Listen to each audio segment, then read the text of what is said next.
बिहार में चुनाव की तैयारियां हो रही है। उसी के साथ साथ महाराष्ट्र में चुनाव हारकर अब विपक्ष समस्त चुनावों की तैयारी पर शक करने लगा है।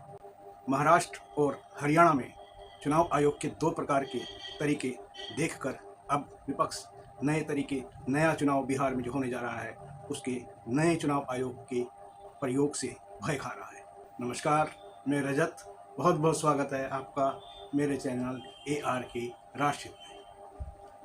वीडियो को पूरा देखने के लिए प्लीज़ मेरे चैनल को सब्सक्राइब करें। विपक्ष अब सभी चुनावों से पहले ही क्यों डरने लगता है? उसका कारण है कि केंद्र सरकार ने नए चुनाव आयोग के चयन की प्रक्रिया में से सुप्रीम कोर्ट के चीफ जस्टिस को बाहर निकालकर नया कानून बनाया है। वहीं से विपक्ष को हर बात पर शक होने लगता है। भाजपा समर्थित कहते हैं कि विपक्ष के लोग मूर्ख हैं। विपक्ष महाराष्ट्र में वोटों की संख्या बढ़ाने का आरोप जो लगाता है वो उनका तर्क है कि महाराष्ट्र में मुंबई, नासिक, पुणे जैसे शहर है जहां पर रोज लाखों लोग रोजगार पाने के लिए जाते हैं, जिस कारण वहां रोज लाखों लोगों की गिनती बढ़ती है। पर बिहार में ऐसा नहीं है। फिर बिहार में कैसा है, देखने के लिए ये रिपोर्ट देखिए। गंगा, पटना और गया। बिहार की जनसंख्या जो है वो वर्तमान समय में 13 करोड़ 12 लाख है अकॉर्डिंग टू गूगल, और गुजरात का जनसंख्या जो है वो 7 करोड़ है। लगभग गुजरात से दुगुना जनसंख्या है बिहार का, और सिर्फ 3 एयरपोर्ट, उसमें से भी बिहार की राजधानी पटना एयरपोर्ट पे हमेशा प्लेन जो है इमरजेंसी ब्रेक पे ही उतरता है, क्योंकि उसका रनवे जो है वो छोटा है, और दुनिया का सबसे टफेस्ट लैंडिंग में से एक लैंडिंग जो है वो पटना एयरपोर्ट पे होता है। अब जरा सोचिए कि जहां की जनसंख्या सिर्फ 7 करोड़, वहां पे 12 ऑपरेशनल एयरपोर्ट है, उसके साथ साथ 2 प्राइवेट एयरपोर्ट है, 12 2 14, और 2 एयरपोर्ट बन रहा है, टोटली ग्रीन फील्ड बन रहा है एयरपोर्ट। अब इस वजह से जो है वो गुजरात का विकास हुआ, और मैं सूरत में खड़ा हूँ। पूरे गुजरात में सबसे ज्यादा बिहार के लोग सूरत में काम करते हैं, और देखिए यहाँ पे एक एयरपोर्ट है और उसका डेवलपमेंट भी किया जा रहा है, टर्मिनल का विस्तार भी किया जा रहा है।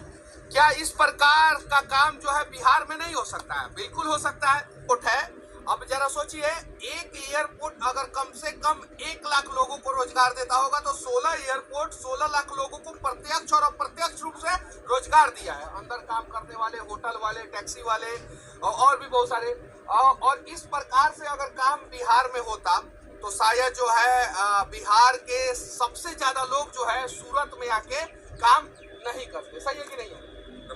इन परिस्थितियों से अवगत कराते हुए आगे हम बिहार की समस्याओं पर एक रोशनी डालना चाहते हैं। साथियों, लॉकडाउन के समय पर हमने लाखों बिहारियों को पैदल ही बिहार लौटते हुए देखा है।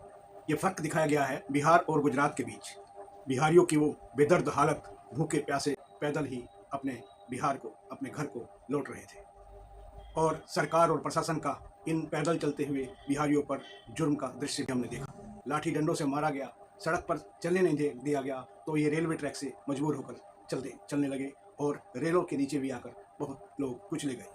भूखे ही बच्चा अपनी माँ के गोद में ही दम तोड़ देता है, परंतु फिर भी वो पैदल चलते ही रहते, क्योंकि उनकी बहुत बड़ी मजबूरी पेट की भूख थी। बिहार में रोजगार की हालत का इतना बुरा हाल है कि लोग वहाँ से हजारों लोग रोज दूसरे प्रांतों में जानवरों की तरह रेल में ठूस कर अपने मौत के समुद्र को पार करके दूसरे प्रांतों में जाकर नौकरी करने को मजबूर है। बिहार की दूसरी बड़ी समस्या, बिहार में हर साल बाढ़ से बिहार डूब जाता है, और यह दशकों से होता। गांव के गांव बाढ़ के पानी में बिहार में बह जाते हैं या मकान डूब जाते हैं। तेज प्रवाह होने पर मकान बह भी जाते हैं, मवेशी बह जाते हैं, फसलें नष्ट हो जाती है, बच्चे अनाथ होकर भीख मांगने को मजबूर हो जाते हैं। और इन हालातों में निकम्मी सरकारें इनकी मदद, इनको पुनर्वास करने की जगह चुनाव की तैयारी में व्यस्त है। इन पीड़ित लोगों से इनके माँ बाप के प्रमाण पत्र मांगे जा रहे हैं। जहाँ घर, सामान, मवेशी कुछ नहीं बचता, वो प्रमाण पत्र कहाँ से ढूंढकर लाएंगे? सरकार ऐसे समय में वोटिंग लिस्ट में संशोधन का काम कर रही है, और उस लिस्ट में से बाढ़ से ग्रस्त होकर जो लोग इधर उधर शिफ्ट हो जाते हैं, उनके वोटों को काटा जाएगा। जो लोग पेट की आग बुझाने बिहार से बाहर गए हैं और बिहार के सुंदर सपने सजाने के लिए वोटिंग के दिन 2 दिन की छुट्टी लेकर वोट डालने आते हैं, ऐसे वोटरों की संख्या 2 करोड़ 90 लाख बताई जाती है। और यह भी स्पष्ट है, इस प्रकार के दुखी और परेशान लोग ज़्यादातर सत्ता के खिलाफ ही वोट डालते हैं।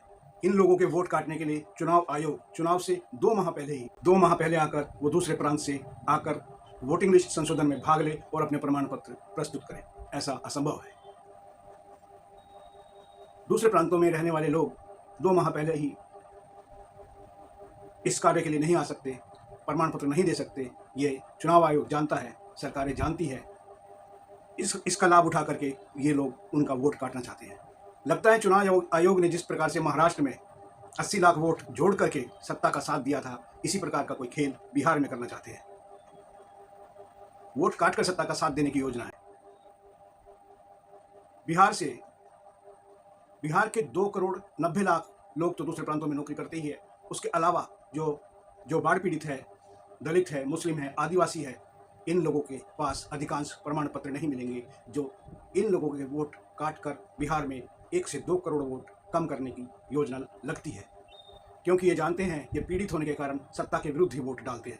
बिहार की जनसंख्या 13.5 करोड़ है। 13.5 करोड़ वाली जनसंख्या के बिहार को सदियों से नाश किया हुआ है इन सरकारों ने। दूसरी ओर गुजरात और गुजरातियों के लिए सारी सुविधाएं इस देश में उपलब्ध है। गुजरातियों के हजारों करोड़ों के लोन माफ़ कर दिए जाते हैं। उसके बाद फिर उन्हें सरकारी प्रोजेक्ट दिए जाते हैं और नया लोन फिर दिया जाता है। बड़े बड़े सरकारी प्रोजेक्ट, बड़े बड़े प्राइवेट प्रोजेक्ट सब गुजरात में शिफ्ट किए जाते हैं। सारा व्यापार, सारी सुख सुविधा गुजरात में ही क्यों, बिहार में क्यों नहीं? जबकि वही डबल इंजन की सरकार गुजरात में भी है और वही डबल इंजन की सरकार बिहार में भी है। बिहार की दशा का एक महत्वपूर्ण कारण खुद बिहारी भी है, क्योंकि बिहारी जात देखकर वोट कर देते हैं। बिहारी हिंदू होने पर गर्व करके भी वोट डाल देते हैं। बिहारी धर्म देखकर वोट डाल देता है, क्योंकि आज भी बिहारी मुर्गा भात या एक पौवे पर अपना वोट डाल देता है। तो वो सब तो इन्हें मिल ही रहा है ना। तो रहिए अपनी सड़ी गली व्यवस्था पर। वीडियो अच्छा लगा हो तो इसे लाइक सब्सक्राइब जरूर करें। नमस्ते, मैं रजत।